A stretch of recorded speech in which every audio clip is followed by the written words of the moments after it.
Pernah nggak kamu mendengar kata istilah stoikisme?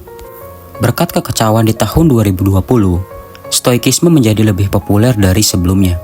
Menurut Ryan Holiday, sering kali orang mengandalkan stoikisme untuk membantu mereka melewati masa-masa ketika terjadi perubahan sosial besar yang tidak dapat mereka kendalikan. Lalu, apa sih itu stoikisme? Definisi stoikisme menurut Kamus Oxford adalah daya tahan terhadap rasa sakit atau kesulitan tanpa mengeluh. Sementara itu, dalam Stanford Encyclopedia of Philosophy, stoik diambil dari kata teras, yang berasal dari bahasa Yunani. Disebut demikian karena pengikut aliran ini berkumpul di tangga agora di Athena, tempat berlangsungnya kuliah stoikisme pada zaman itu. Stoikisme dipahami sebagai aliran filsafat yang berpandangan bahwa manusia harus mampu mengontrol emosinya agar bisa bersyukur atas apa yang terjadi. Dalam aliran stoikisme ditekankan prinsip bahwa manusia merupakan makhluk yang mudah dipengaruhi emosi. Karena kondisi itu, manusia sering melupakan hal positif yang diterimanya. Pembahasan tentang suatu aliran filsafat tidak akan jauh-jauh dari pembahasan mengenai prinsip-prinsip yang terdapat di dalamnya. Ada beberapa prinsip utama dalam stoikisme yang bisa kita pelajari. Yang pertama, ada hidup selaras dengan alam. Jika kamu ingin menikmati kehidupan yang lancar, hiduplah selaras dengan alam. Inilah inti dari ajaran stoikisme. Penganut aliran ini meyakini bahwa alam semesta bersifat rasional. Zeno mempercayai bahwa setiap manusia memiliki daimon yang membuatnya terhubung dengan alam semesta. Mereka yang menjaga harmoni dengan alam akan mengalami kebahagiaan, demikian pula sebaliknya. Yang kedua, ada kebahagiaan dari kebaikan. Penganut stoikisme percaya bahwa kebahagiaan bisa diperoleh dengan mengejar kebaikan, bukan dari kepemilikan atas benda-benda. Pengejaran tersebut melibatkan ujian keinginan, keengganan, dan dorongan dari hati. Kebaikan dalam paham stoikisme terdiri dari 4 bagian, yaitu kebijaksanaan, pengendalian diri, keadilan, dan keberanian. Dengan mengutamakan kebaikan, manusia bisa hidup jauh lebih bahagia. Yang ketiga, mengendalikan pikiran, bukan peristiwa eksternal. Ketika seseorang bisa melihat suatu peristiwa eksternal dengan cara pandangan yang tepat, ia akan merasa lebih mantap dalam menjalani hidup. Banyak hal yang terjadi seringkali berada di luar kontrol dan bukan tergantung pada seorang individu. Namun, cara menggunakan akal dan membentuk opini terhadap peristiwa tersebut sepenuhnya dapat dikendalikan. Lalu yang keempat, memiliki sumber daya batin untuk berkembang. Penganut stoikisme percaya bahwa setiap orang memiliki sumber daya batin yang dibutuhkan untuk berkembang. Dengan sumber daya tersebut, penganut stoikisme dapat menghilangkan emosi yang beracun dan menggantikannya dengan emosi yang baik dan positif. Manusia tidak dilahirkan dalam kondisi rusak, tetapi telah dilengkapi dengan sumber daya. Yang terakhir atau yang kelima, tidak mengeluh dan menyalahkan orang lain. Prinsip yang dipegang oleh penganut stoikisme adalah tidak mengeluh dan menyalahkan orang lain terhadap apa yang terjadi. Mereka mengambil tanggung jawab atas apa yang terjadi karena percaya pada diri rasional yang bersatu.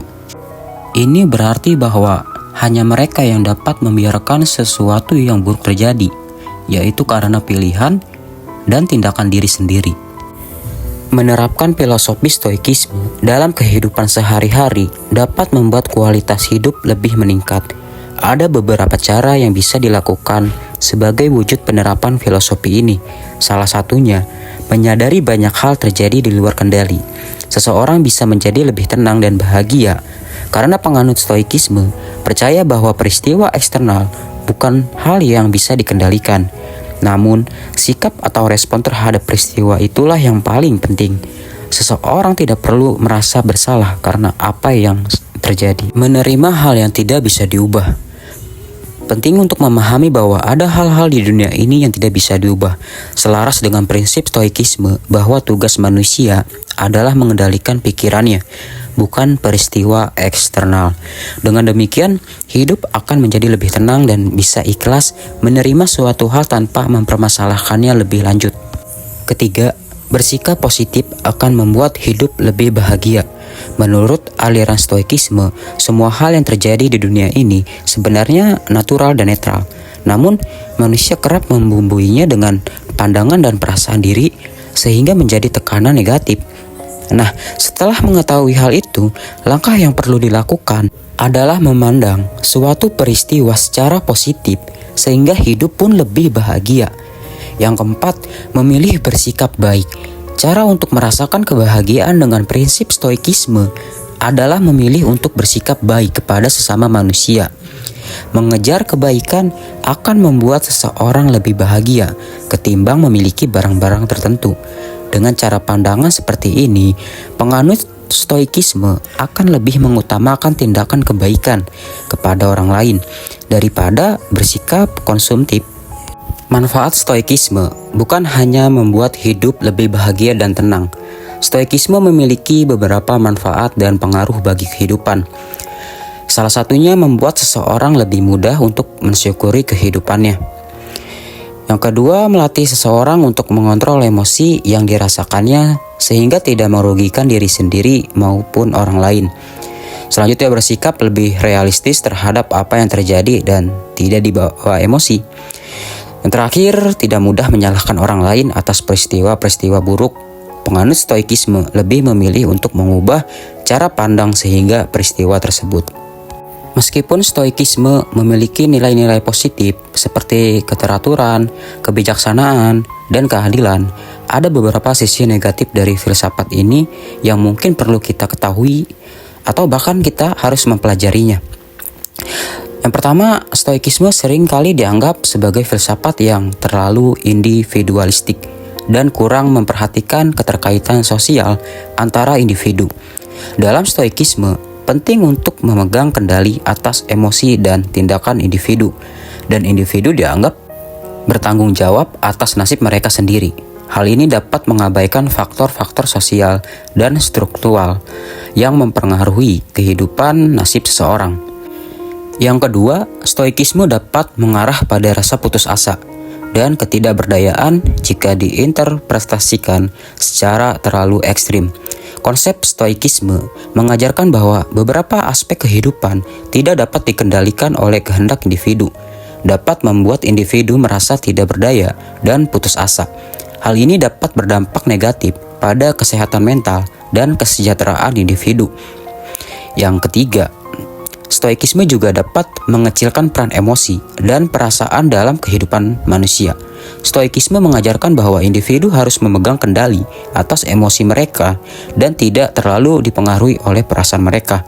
Hal ini dapat mengurangi kepekaan dan empati individu terhadap diri sendiri dan orang lain, serta membatasi kemampuan individu untuk merasakan kebahagiaan dan kepuasan secara emosional.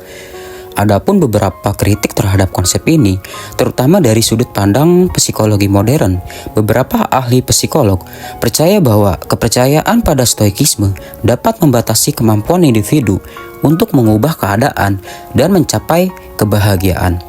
Selain itu, konsep stoikisme juga dapat mengarah pada rasa putus asa dan ketidakberdayaan karena individu mungkin merasa bahwa mereka tidak memiliki kendali atas keadaan mereka.